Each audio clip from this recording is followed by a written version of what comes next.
কাল ধমকেছিলেন। আজ police observer Ajay শর্মার সামনে বিক্ষোভ তৃণমূলের, ফলতাই চড়ছে উত্তেজনার পারদ। অঞ্জলি সিল্ক এখন আমাদের দুটি শোরুম হাবড়া ও বনগাঁতে।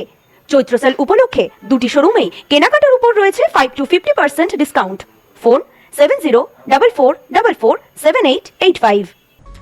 রাত পোহালেই দ্বিতীয় তথা শেষ দফার নির্বাচন, অথচ তার ঠিক 24 ঘন্টা আগে অশান্তির আগুনে উত্তপ্ত দক্ষিণ 24 পরগনার ফলতা বিধানসভা কেন্দ্র। কেন্দ্রীয় বাহিনীকে সঙ্গে নিয়ে পুলিশ অবজারভারের রুট মার্চকে কেন্দ্র করে শাসক দলের প্রবল বিক্ষোভ ও ঘেরাও কর্মসূচিতে কার্যত রণক্ষেত্রের চেহারা নিল এলাকা।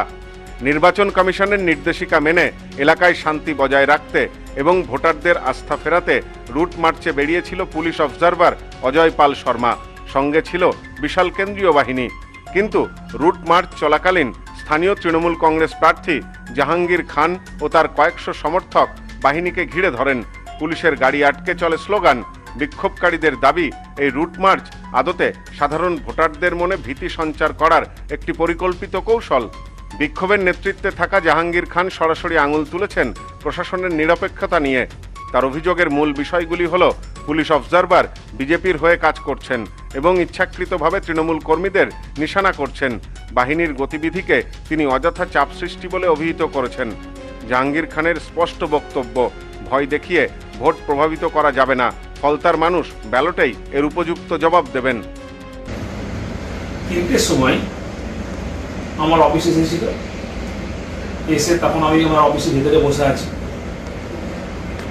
আমি জানতে পারিনি ওরা এসছে। তারপর দিলাম আমার সিকিউরিটিকে দেখে তাদের চমকেছে এবং তাদেরকে অ্যারেস্ট করে বলে ধমক দিয়েছে। তার কিছুক্ষণ পরে আমার অফিসের স্টাফরা বললো যে এরকম ওরা এসছে, পুলিশ অফিসার এসছে, সিআরপিএফ এসছে, এসে সিকিউরিটিকে ধমকাচ্ছে। তারপর আমি বাইরে বেরিয়ে ওদেরকে চাপ সৃষ্টি করলাম আমার সিকিউরিটিকে, যে তোমরা এসপির অর্ডারটা বন্ধ দেবে, আমার কাছে আছো, আমার কথাটা শুনবে।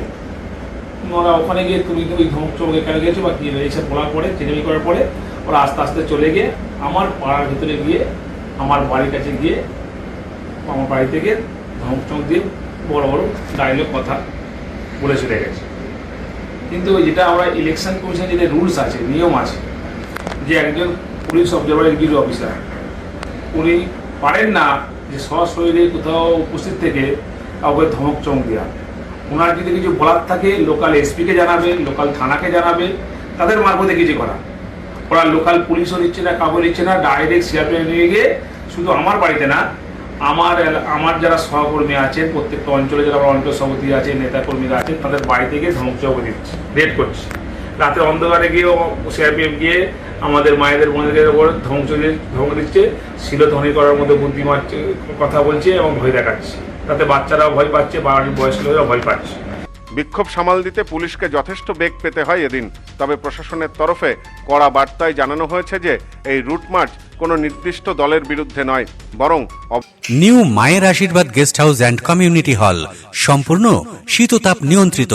পাবেন অত্যাধুনিক এবং আন্তরিক পরিষেবা, যেখানে রয়েছে একসাথে 250 জনের অনুষ্ঠানের জায়গা, প্রশস্ত এরিয়া, 3টি রাস্তা সহ পার্কিং এর সুব্যবস্থা, অতিথিদের থাকবার জন্য পৃথক ঘরের ব্যবস্থা। বিয়ে সহ যে কোনো অনুষ্ঠানের বুকিং শুরু হয়ে গেছে। এখন বুকিং এর উপর রয়েছে 5% ডিসকাউন্ট। নিউ মায়ের আশীর্বাদ guest house and community hall, বাটামোড়, town মার্কেটের পিছনে। ফোন 9932389693 এবং 9153032873।